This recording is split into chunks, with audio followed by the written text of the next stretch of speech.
Ils savent, et je pourrais vous en donner beaucoup d'exemples que vous connaissez comme moi, mais parce que vous tombez sous le coup de la diffamation. Le vrai problème, c'est est-ce qu'on veut une presse qui fait fi du principe de la diffamation et du respect de la vie privée ou pas? Est-ce qu'on veut une presse à l'américaine ou pas?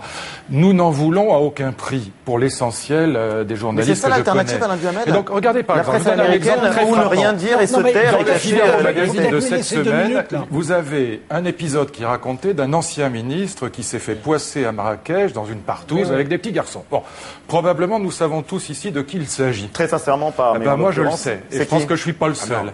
Et donc, si je sortais le nom aujourd'hui, l'affaire m'a été racontée par les plus hautes autorités de l'État, en particulier par le Premier ministre, mais aussi par. Ah, il est peut-être mauvaise langue, non? Pas du tout, au contraire. Mais vous avez des preuves ou pas? Non, mais moi, évidemment pas. J'ai simplement des témoignages. J'ai des témoignages, des membres du cabinet et au plus haut niveau, et puis des autorités de l'État au plus haut niveau. Si je sors le nom maintenant et que je lâche le nom dans la nature, premièrement, c'est moi qui serai mis en examen, je serai à coup sûr condamné, même si je sais que l'histoire est vraie. Donc là, il y a un principe de transgression, si vous voulez, du respect de la vie privée ou de la diffamation, qui est quand même, à mon avis, pèse sur vous. On peut placer une question. Voilà. Alors, il y a une question que je voulais vous poser. Avec vous, c'est délicat, mais. On prend le chronomètre. Oui, allez-y.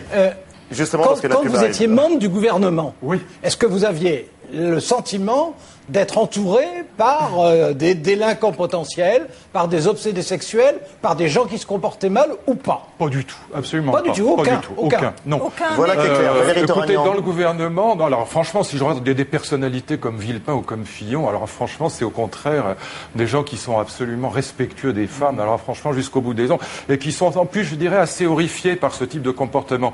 Mais bon, je dis pas que c'est les seuls, mais quand je vois ceux qui étaient mes proches, franchement, alors là, c'est à des années-lumière. Bon. Voilà qui est bien. En tout cas, on demandera à Valérie Toragnan ce qu'elle en pense, parce que vous aviez l'air d'être étonné par les propos de Luc Ferry. On va vous retrouver J'ai cherché un recteur de Paris qui soit une rectrice pendant plus d'1 an en demandant à toutes mes copines ministres. Il y avait 7 ou 8 femmes ministres dans le gouvernement, et on a eu un mal de chien à trouver pour d'autres raisons, parce que beaucoup de femmes n'ont pas non plus envie de sacrifier leur vie privée pour des petits symboles qui amusent les hommes et assez peu les femmes. On y revient en tout cas.